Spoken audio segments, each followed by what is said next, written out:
कटक संबलपुर सबु बेले कटकटा संबलपुर को ठकी चली हेले ठकीबार सीमा टपीगलानी एथर किंतु कटक संबलपुर को ठकिले परिस्थिति भयंकर हो स्वतंत्र ओडिशा प्रदेश गठन हवा परठारु ये कटकी बाबू माने संबलपुर को ठकी चली प्रति मुहूर्त पूर्वांचल पश्चिमांचल को एक्सप्लॉइट करी चली ओ मिस्टर जो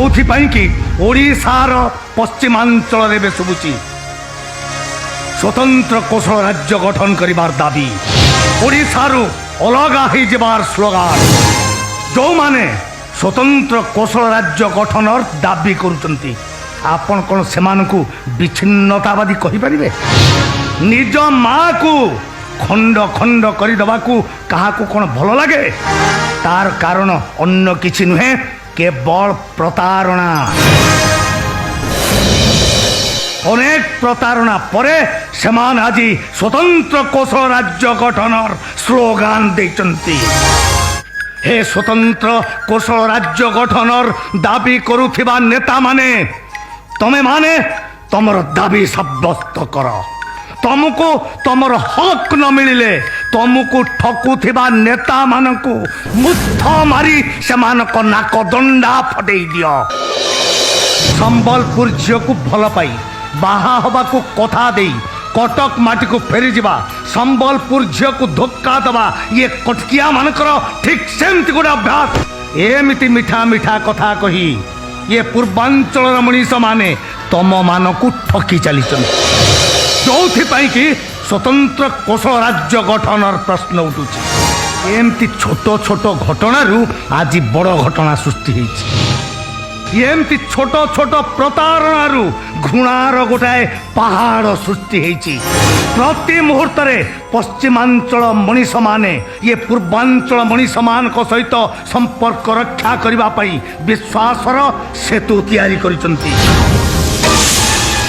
हेले तमर से विश्वासर सेतु को ये पूर्वांचल मनीष माने अति निर्दय भाव भांगी देइछंती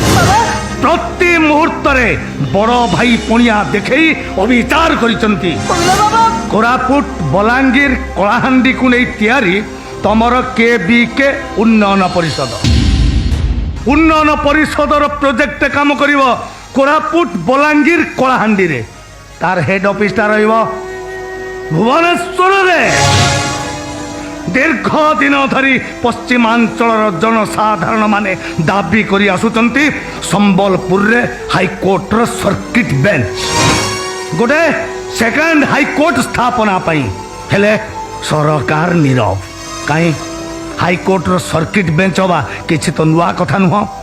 आपण माने आम देशर अन्य राज्य को जातु यूपी रो लखनऊ रे महाराष्ट्र नागपुर तमिलनाडु मदुराई मध्य प्रदेश जबलपुर रही हाईकोर्ट रो सर्किट बेंच हेले आम ओडिशा रे हाईकोर्ट रे केस लड़िबा पई हेले संबलपुर सुंदरगढ़ बरगढ़ कलाहांडी बलांगीर सोनपुर लोक दौड़े कटक ये दाबी प्रति भी सरकार उदासीन कि विचित्र सरकारी नीति हे ओडिशार राजनैतिक नेता कथाटा को तमे माने एबे ठारू चिंता कर ता नहले नेड़ी गुड़ कौणी की बोई जीव।